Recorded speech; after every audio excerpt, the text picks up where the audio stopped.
Summer's supposed to be the easy season. So why are so many people quietly Googling a therapist between summer Fridays? Because more daylight doesn't fix the hard stuff. Sometimes it just turns the volume up. Grow does therapy differently. Therapy is not only for when you're in crisis. Grow Therapy is here for all the moments when you decide you want more. More support, more clarity, more tools. Mental health isn't a destination you reach. It's something you build, and Grow makes that easier. Grow connects you with thousands of high-quality licensed therapists across the U.S., offering both virtual and in-person sessions, nights and weekends. You can search by what matters, like insurance, specialty, identity, or availability, and get started in as little as 2 days. There are no subscriptions, no long-term commitments. You just pay per session. Grow helps you find therapy on your time. The therapist you want takes your insurance on Grow. Grow accepts over 125 insurance plans. Sessions average $21 with insurance, and some pay as little as $0 depending on their plan. Visit growtherapy.com/book now today to get started. That's growtherapy.com/book now. growtherapy.com/book now. Availability and coverage vary by state and insurance plan. Radio Revolves.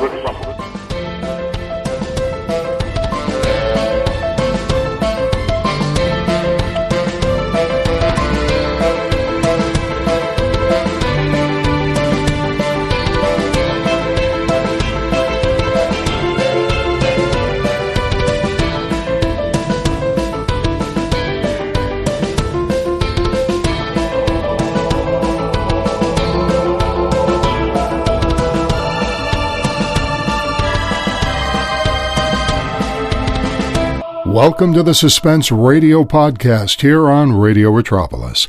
Tonight's story is about a good man faced with a tragic situation and the guilt that comes from that.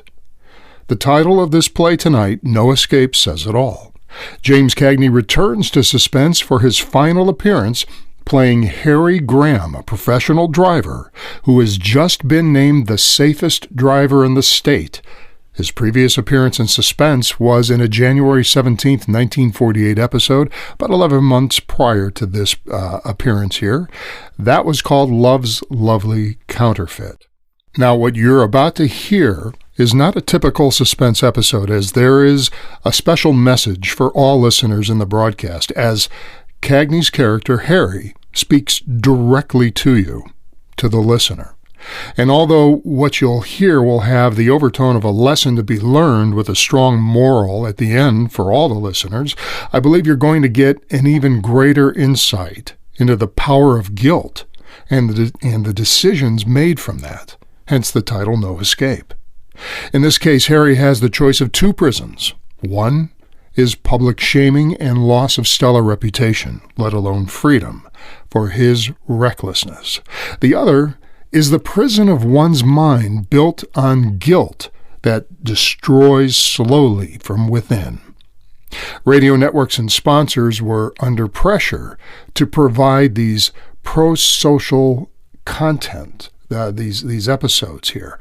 James Cagney, often associated with the tough guy and gangster roles, he was cast specifically to give the message much more weight. His transition from a celebrated hero to a desperate, haunted man provides in this story a visceral warning to the post-war American public about the life and death responsibility of being behind the wheel.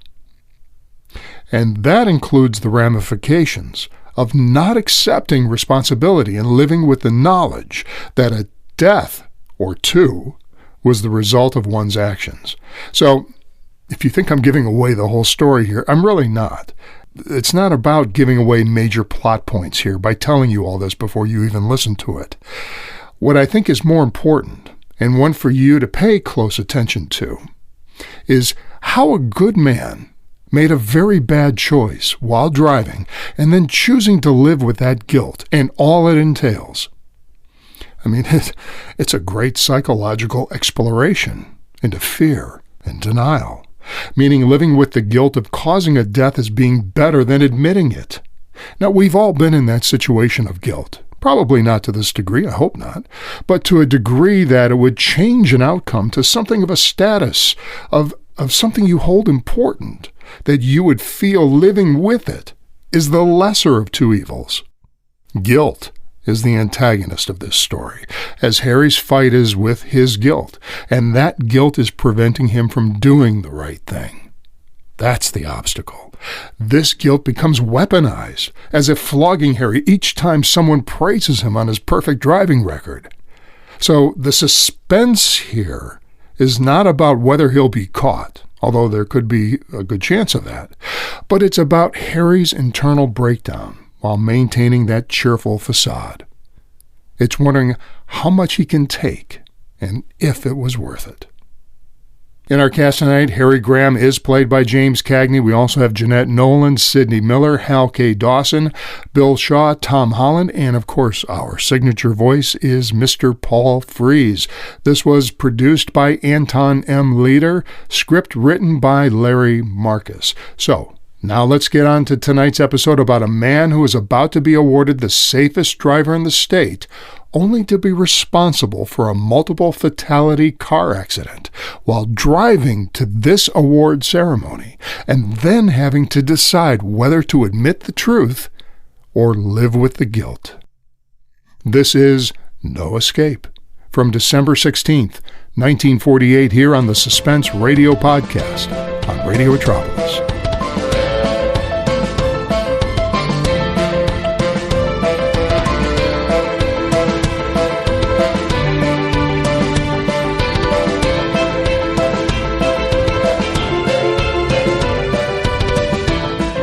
In just a moment, Auto-Lite presents Suspense with Jimmy Cagney. Hello, tonight I understand we have an Auto-Lite Suspense special. Every bit as special as your star performance as the Auto-Lite Resistor Spark Plug Maestro. Is that a plug for me or for my favorites Auto-Lite Resistor Spark Plugs, Hap? Well, with no offense to either, Harlow, it's neither. Tonight, Jimmy Cagney and Auto-Lite and Suspense are dramatizing one of our great American tragedies. It's so tremendous a problem it warrants our entire nation warring against its grimness and the Grim Reaper who is its symbol. Tonight's suspense story will remind you to drive carefully behind Auto-Lite resistor spark plugs or any other, Harlow. Then let's join the Auto-Lite audience and listen.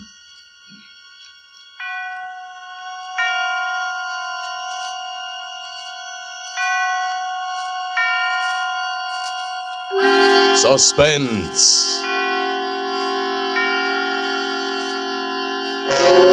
Auto-Lite and its 60,000 dealers and service stations bring you radio's outstanding theater of thrills. Starring tonight, Mr. James Cagney in Anton Leader's production of No Escape, a tale well calculated to keep you in suspense. The only thing I can do now is tell you how it happened, without any bunk. I don't care what you've heard or read about me. I'm not a devil or a mad dog. I don't know what people think happens to a fella. Do they think all of a sudden I turned into stone? I'm no different than anybody else. If I don't eat, I get hungry. If I cut myself shaving, I bleed. I'm just like the next guy, and that's the whole idea. It happened to me, sure, but it would have happened to anybody. It could have happened to you.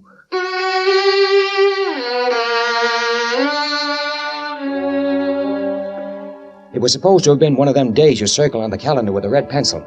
You see, with a little town like ours, 23 miles from the big city, right on the main highway, we get the speed artists going both ways. Yeah, and every couple of days they manage to leave something behind to remember them by. Like a kid with a broken back or, well, you get the idea. So a couple of years ago, the Chamber of Commerce started a safety campaign to name the safest driver of the year. Something to kind of keep the guys on their toes. And this year, the fellow they chose for the award was yours truly. And tonight was the big doings with a few well-chosen words from me, a lad who was a public speaker, was a wonderful bus driver. I got to the house a little after 6. Teddy, my kid brother, was just leaving. Hiya, big shot. Hello. Ladies and gentlemen, in this corner, the world's champion driver. That's me, all right. Hey, that's a swell picture of you in the paper.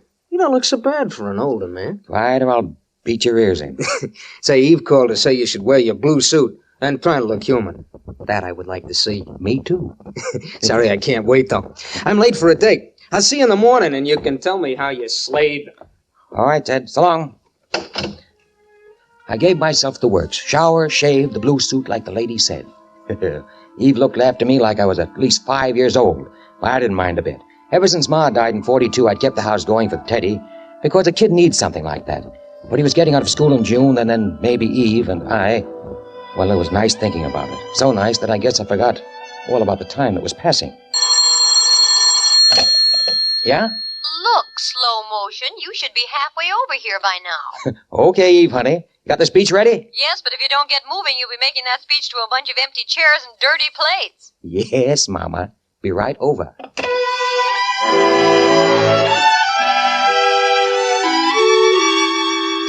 Eve lived outside of town. I'd really have to step on it to pick her up and spend some time rehearsing the speech, and then get to the high school auditorium by 8. I got into the car, and I decided to take the canyon road through the hills where there wasn't any traffic. I could make better time that way. Now, wait just a second. Let me get my thoughts together. I gotta get this part exactly right. You gotta see it just like it happened, or else it's all a waste of time. All right. I was on the canyon road that wound up through the steep hills, the wall of the mountain on one side of the road, and the deep canyon on the other, about 10 to 7, but already dark. Nobody on the road but me, so I stuck pretty close to the middle. And at every turn, the scream of the tires. But I wasn't worried about that. 4 brand new tires, hardly a week old, and good brakes. I never take chances with things like that. Going about 50 miles an hour, maybe a little bit better. But I was all alone on the road, so what difference did it make? I was maybe 2/3 of the way up to the top, right where the road makes a wide curve. I remember I put a cigarette in my mouth, and I pushed the dashboard lighter in. I heard the lighter click, and I started reaching for it. And then a pair of headlights blazing out of nowhere. And then a screeching horn, a car coming the other way. I felt my inside double up like a fist. I slammed my foot on the brake, swung the steering wheel to the right. I didn't feel anything hit, and I thought, oh, God, it's going to be okay. I jammed on the emergency. I jerked the door open. Now look back. The road was empty. I still heard the horn, though, but far away, and another sound, too, like a bunch of empty crates toppling over and over. And at first, it didn't register with me. For maybe half a second, I just stood there wondering what happened. Then I saw the reflection of the flame lighting up the whole canyon. I went to the side of the road and looked down. The car was about 500 feet below, burning. And the horn still blasting away, like the driver's body had fallen against it. I started down the canyon. It was almost straight down. I fell and I rolled, and I came to my feet again. Why didn't that horn stop? Why didn't it stop? And then it did stop. And I realized that I had stopped too. What was I waiting for? Oh, to get my wind, that's all. I went down another few feet. And then I stopped again, holding myself against the tree. Come on, Harry. Get going. No. What good would it do to go down there? I couldn't help whoever was in that car. It was too late. Nobody could help. Then far down the road, I saw another pair of headlights starting the long climb. I went back to my car. I told myself I was going for help. I drove on to the top of the hill. There was a little gas station up. They'd have a phone. I was almost there. An old fellow in white overalls was puttering around the pumps. I started slowing down. My whole life was about to be smashed. I'd have to tell them the truth, and what good would it do? What about Eve? What about my kid brother Teddy? What's more important than a man's own family? I'd reached the gravel driveway to the gas station. The old guy heard me coming and started straightening up. No. I swung back onto the highway and pushed the accelerators to the floor.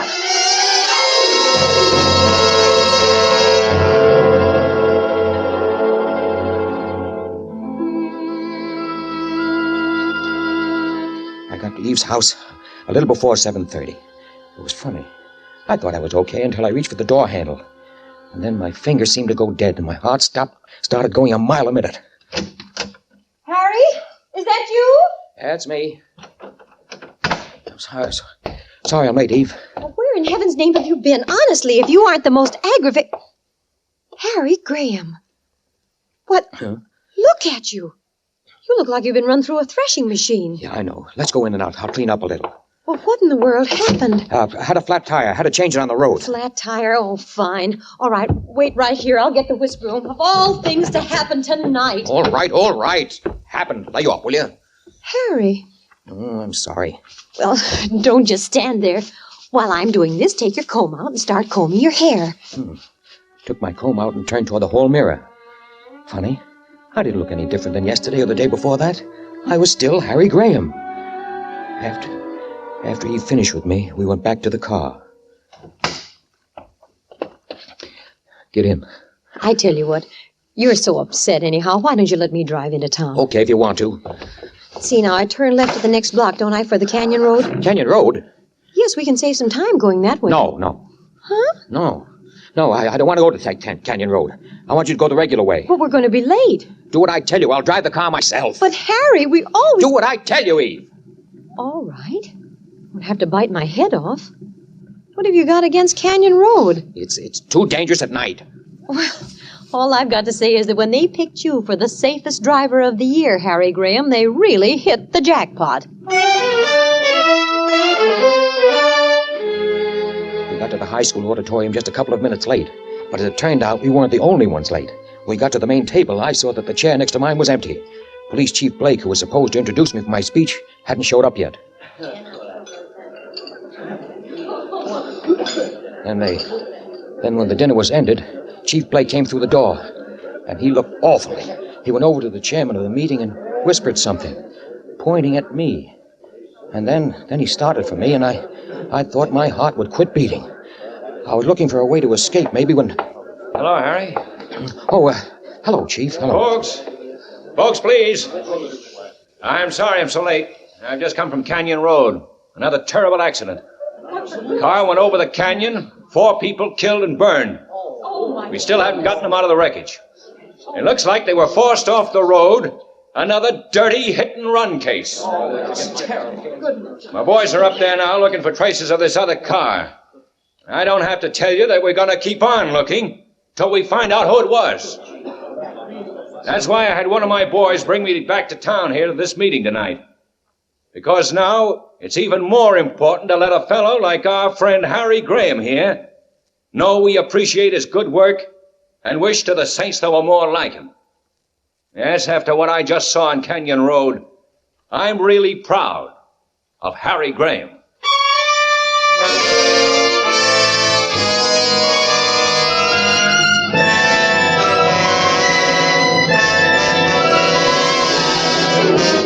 For Suspense, Auto-Lite is bringing you Mr. James Cagney in radio's outstanding theater of thrills, Suspense.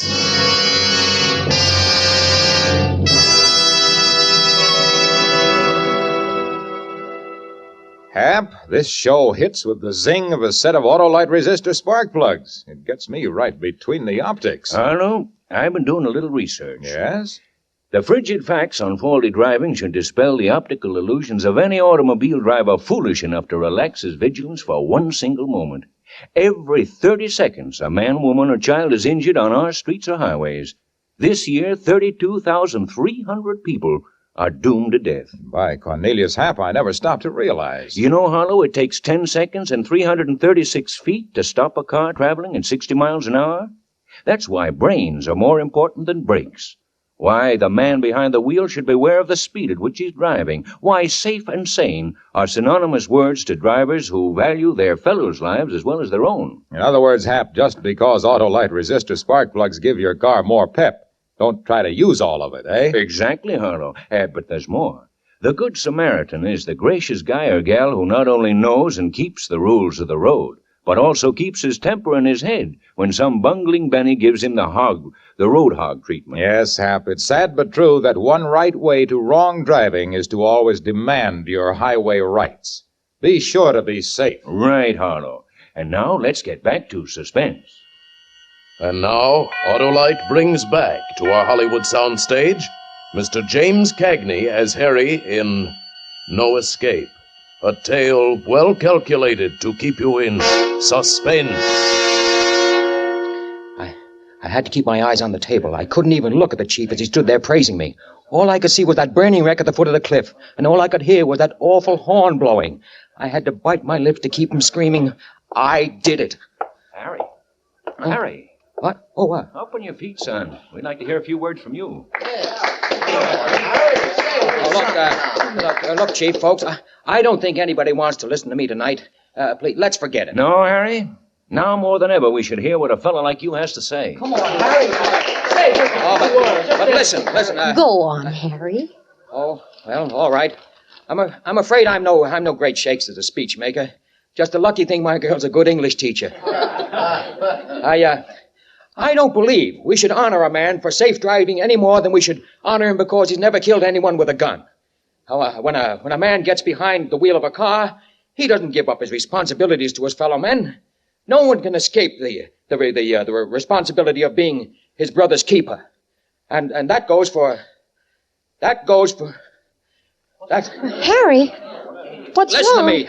How can I stand up here and read a speech after what Chief Blake just told us? No, can't do it. I'm sorry. I can't do it. I guess Harry's right after all, folks. I guess maybe we just better call the meeting off. I know I've got to get back to Canyon Road as soon as I can. Come on, Eve. Come on. Let's get out of here. All right, honey. Oh, Harry. Yeah, Chief. You can do me a big favor. The fellow brought me down here. Had to beat it right back to the accident. Oh, so? I've got to get back there myself right away. Can you give me a lift? Well, I sure like to, Chief, but, well, I've got to get Eve home. Well, you could take me home by the way of Canyon Road. We've gone that way before, honey. But, I'd be much obliged to you, Harry. Well, you see, Chief... Harry? Okay, let's go. It's too bad the meeting had to end like this. But I have a hunch you feel like I do, Harry. Like you can't sit still till you find the rat who killed those people. Well, I promise you this, Harry. Whoever he is, we'll get him.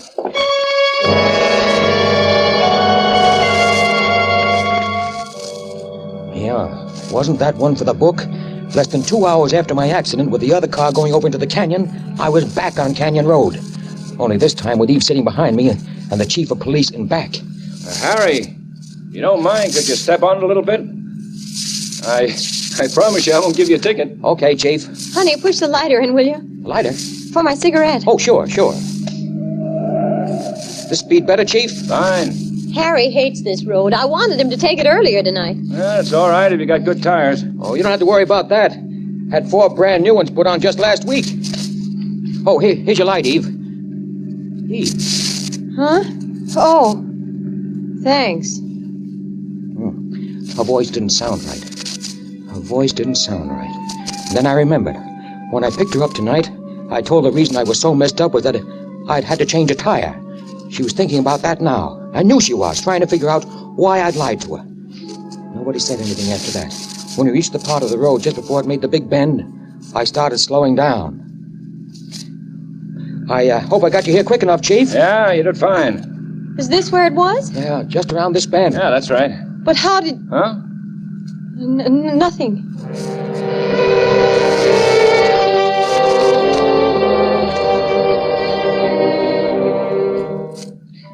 Again, I'd said the wrong thing. What was the matter with me? How was I supposed to know that accident was around the bend? I was cutting my own throat, but now I'd made the turn and there was the red flash burning on the road and a big crash truck at the edge of the canyon and police cars blocking the highway. Just pull over the side, Harry.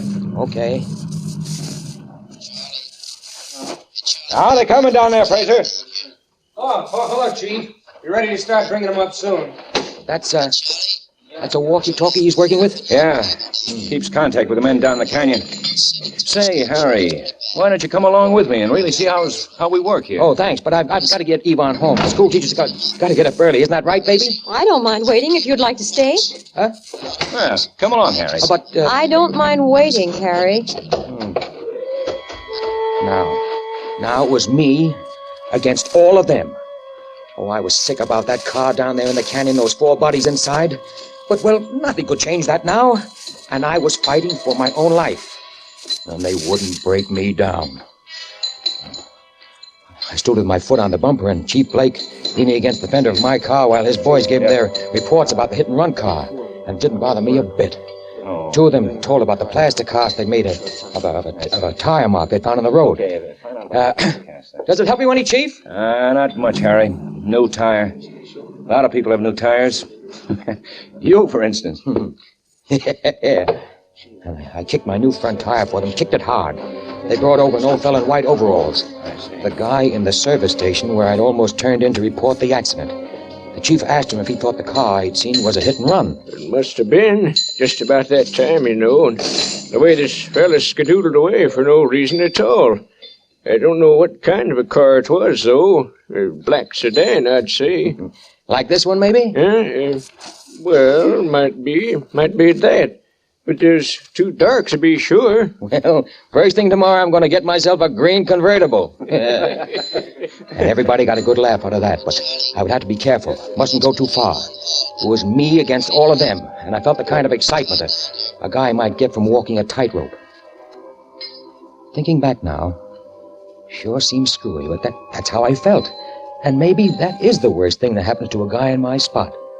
The way it turns you into a wild animal against the world. Chief Blake. Hey, yeah, Charlie. It was the fellow with the walkie-talkie over near the crash truck. We're ready to start bringing up the bodies. Okay. Come on, Harry. Let's go over. Something flopped coldly in my stomach, and then lay still. This was the test. If they didn't break me down now, they could never do it, never in a million years. All the people who'd come up from the town started gathering around the crash truck. I wanted to run and never stop running. But I didn't move. And just then, the first body swung into view.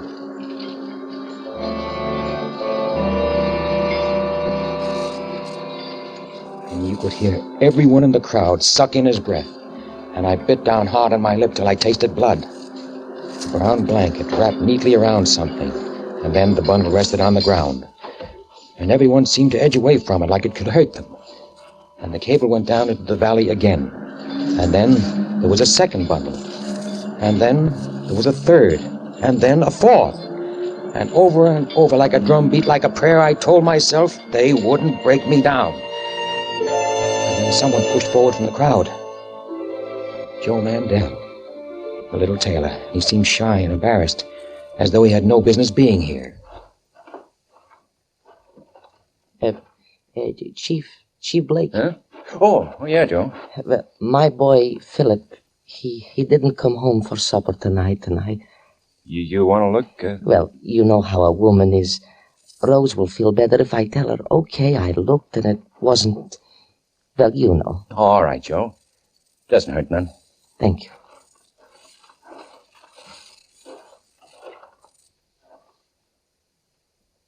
No. No.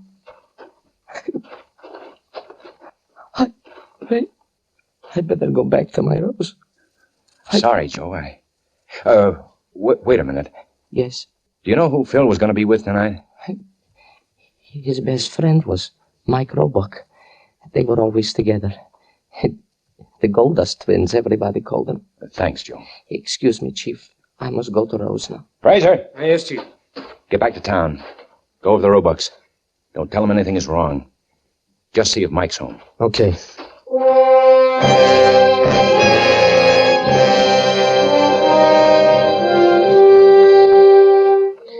I couldn't take any more. I started back for the car. My legs felt like they weighed a ton. I heard a sudden movement in the crowd behind me. Oh, no! Oh, my baby! My baby! They wouldn't break me down. They wouldn't break me down. I opened the car door. And Eve was there. I'd almost forgotten her. And I was sure she knew the truth. They brought up all four. Yeah. Harry. I don't want to hear anything now. I'm taking you home. Wait, Harry. Listen, I'm telling you. Kiss me, Harry. What? Hold me and kiss me. I'm such a stupid fool. Hold me. Hold me. All right. Now stop it. Harry, if you knew what's been going through my mind. Okay. Stop it. Just a fool, a stupid fool. And then when I saw you come back to the car, the look on your face. Oh, Harry, how could I have ever thought... All right. Now, we'll talk about it later. I'll never talk about it again. Never, Harry. So,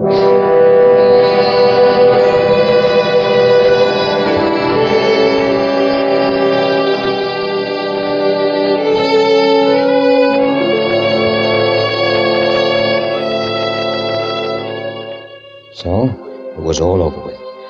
I was going to be okay. God, I wasn't proud. I felt rotten and sick.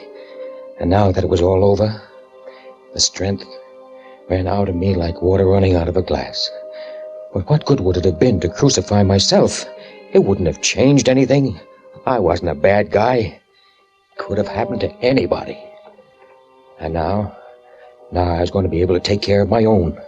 Eve and my kid brother Teddy. Was that a bad guy? A fellow who wanted to do right for his family? I started the car, and I put in gear, and then looking at me through the window was Chief Blake, signaling me to wait. I turned the key off. Well, whatever it was, I was very tired. Come on out, Harry. But I've got to get Eve home. Come on out of the car. But... Harry, do like I tell you. Come with me. What do you want? Come with me. You drove up here tonight. I didn't think it would end like this. You know about it? You, of all people, Harry. Listen, you've got to believe me. It shouldn't have happened to a fella like you. You've got to hear my side. Right here, Harry. Huh? What?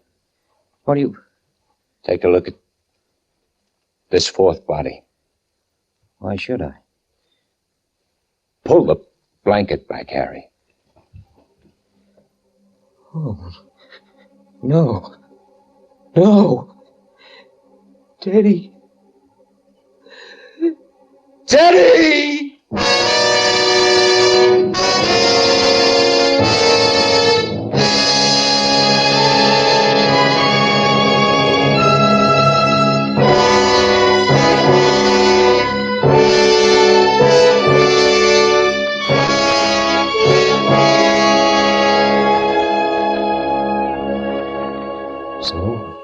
That's it.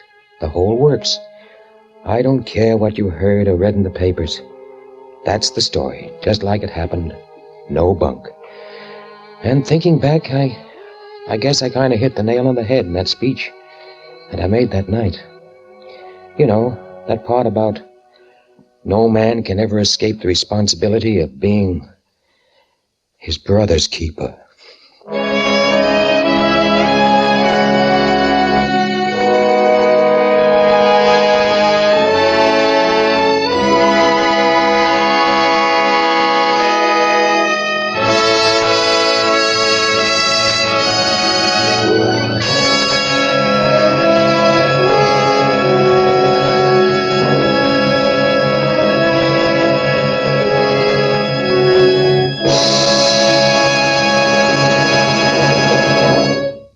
Thank you, James Cagney, for a magnificent performance.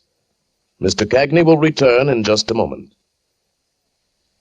Well, Hap, after that performance of Jimmy Cagney's and your heartfelt expressions on the rights and wrongs of the driving man, it's hard to switch the conversation to Auto-Lite resistor spark plugs. Well, Harlow, I'm sure you'll find a way. Yes, I think I'll just say, friends, switch to a set of Auto-Lite resistor spark plugs just as quickly as you can swing into a service station.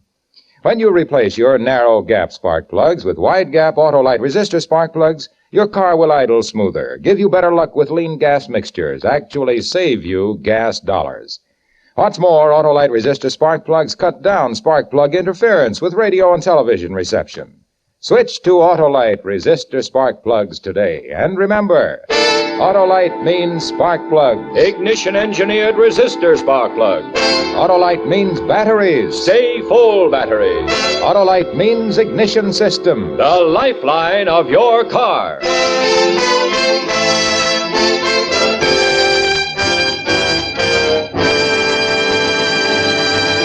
And now here again is Mr. James Cagney. It's always a pleasure to appear on Suspense, but I was especially pleased when Tony Lita asked me to do tonight's story. That's because I feel strongly about the kind of thing that happened to Harry Graham. I believe that any person who gets behind the wheel of a car assumes a great responsibility to himself, to his family, to his fellow men. That one moment of carelessness or recklessness or drunkenness can mean a lifetime of pain and misery for someone. And it might be you or me. Yes, when you're driving an automobile, we are our brother's keepers. Over the holiday season and all the time, drive carefully. Next week on radio's outstanding theater of thrills, Herbert Marshall will appear in a story with a Christmas atmosphere. Another study in Suspense. James Cagney is now appearing in the photoplay of William Saroyan's prize stage hit, The Time of Your Life. Copies of tonight's suspense play, No Escape, by Larry Marcus, will be available for educational use by groups interested in highway safety. They may be obtained by writing Suspense, the Columbia Broadcasting System, Hollywood, California. Music was composed by Lucian Morawek and conducted by Lud Gluskin. The entire production was under the direction of Anton M. Leader. In the coming weeks, Suspense will present such stars as Ronald Colman, Robert Montgomery, Dana Andrews, and Frank Sinatra. Make it a point to listen each Thursday to Suspense, radio's outstanding theater of thrills. And next Thursday, same time, hear Herbert Marshall.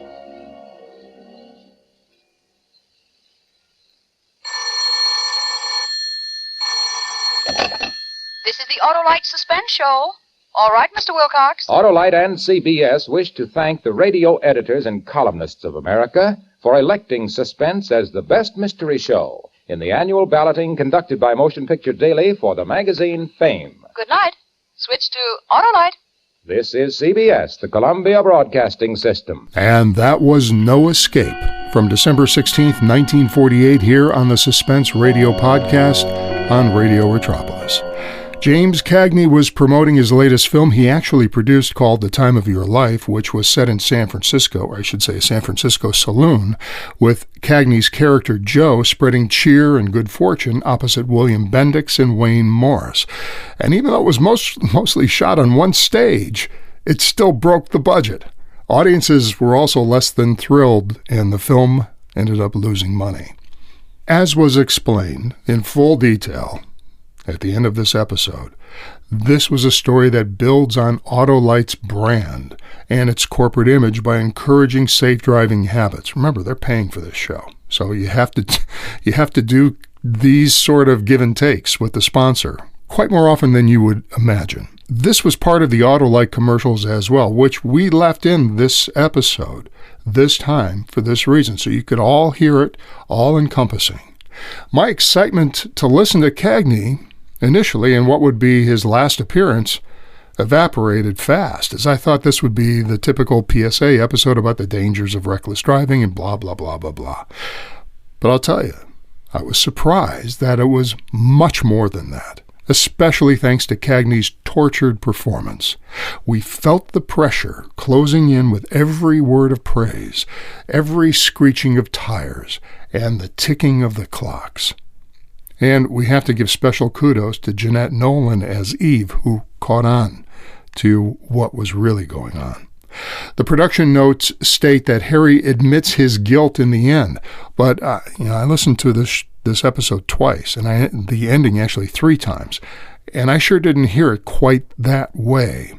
Although I have to believe that was the case. That's what was intended. Maybe that was in the script.